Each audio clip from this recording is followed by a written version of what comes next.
Here in Matthews for the Big South Women's Soccer Championship, and we've got a rematch from last season. The High Point Panthers knocked out the #1 seed Radford in the semifinals to set up another game against the USC Upstate Spartans. Welcome in to the Sportsplex at Matthews, everybody. I'm Joe Skinner alongside Sari Rose. And Sari, let's get started with a look back to Thursday, the semifinals, how we got here. And High Point, a 2-1 win over the #1 seed Radford. Well, High Point once again. Aubrey McKessie with one save can send High Point to the NCAA tournament. Russo shot, saved! The High Point Panthers down a goal and a player today. Take down Upstate and our Big South champions.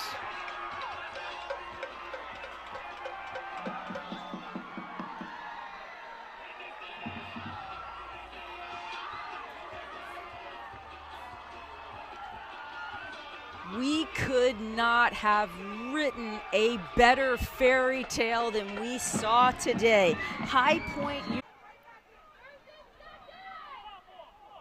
Murphy towards the penalty spot, headed out by Upstate. Battersby on the volley, comes through, loose, score! Tie game, 46 seconds left. What a stunner! Put in by Kari Powell.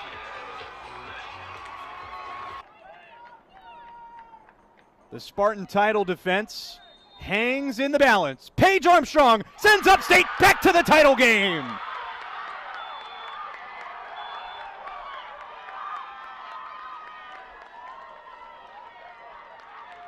Congratulations to Upstate Spartans. The Big South Men's Soccer Tournament is back at Martin Stadium for the first time since 2018. Welcome to Clinton, South Carolina, on the campus of Presbyterian College, where the #3 seed Blue Hose open up their postseason journey against the #6 seed in the tournament. It's the Radford Highlanders. Welcome into Martin Stadium, everybody. My name is Joe Skinner. As the teams take the field, it is win or go home. Here's a look at the bracket, as there is one game already in progress. The penalty kick goal was last September the 1st against Northern Kentucky. Tony Kim's going to take it.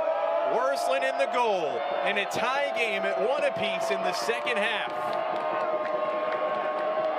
Tony Kim, saved! What a stop! Jarrett Worsland! He guessed right, and he smothered it. Burdette. Kalala making the run. Can't mess this one up. Kalala! Yes!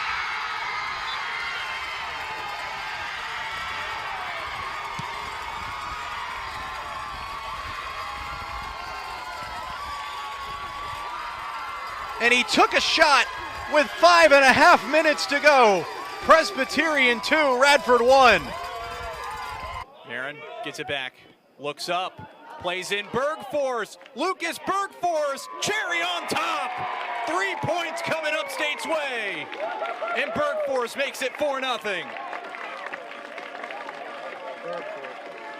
Substitutes making an impact right there. Marin involved in that one. Aubrey McKessie in goal for High Point, made 4 saves in the first half. It's going to be a big ask of her, the graduate student, to extend her career as she gets between the sticks for the second half. Marley Gerber back out there for Upstate.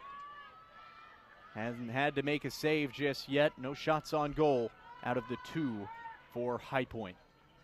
And High Point appears to be with 3 in their back line. Bella Burr is sitting in again as a 6, and it looks like Kari Powell has also pushed up out of that center back position into more of a dual 6 next to Burr. So an adjustment there for them. Kind of looks like a 3-5-1 almost, where they're matching the numbers for Upstate in the midfield. Spartan's still in their 3-5-2. It's something that Todd Dyer told me, the Longwood coach, before their semifinals, said 3-5-2 is not something you see a lot of in the Big South across college soccer, but Upstate runs it really well. You see a fair amount of men's teams that will play that as well, with those wing backs that just, can they attack forward, set the play, looking to get services in. Although I've loved seeing the combination of that Russo, O'Brien, Armstrong, and getting Johnson. When those four players are able to find each other in the attack, they've been able to create goal-scoring opportunities. Corinne McDonald, who's been excellent for High Point this season in her freshman year, sends it out for an Upstate throw-in. Coach McGinnis had a lot of good things to say about Corinne McDonald. And you've got to remember, she's a player that was really converted from a midfielder into a center back, and said it just worked. They did that in that Longwood game, just injury to Powell, and put her in for 15 minutes just to sort of get out of the half, and then they held Longwood to 0 shots in the second half. So realize, hey, this works. Freshman from Estelle Manor, New Jersey, two-time All-State out of Ocean City High School. And now in a position for High Point where she is asked to do a lot and will be asked to do a lot in the second half here today. Panthers trying to tie the game. Morgan Wilcox up at the top of this formation. Scored the game winner against Radford. This is Bella Burr, surveys her options, tries the right side. Knoll has it sealed off all the way across the line for a goal kick. And that's what Burr does well for this Panthers squad, right? She can get her head up, good vision. Didn't quite get the English on that she wanted to put it in for the Panthers to run onto, but she really is filling in that role that Roden played for them last year. Does a really good job for them when she can get on the ball.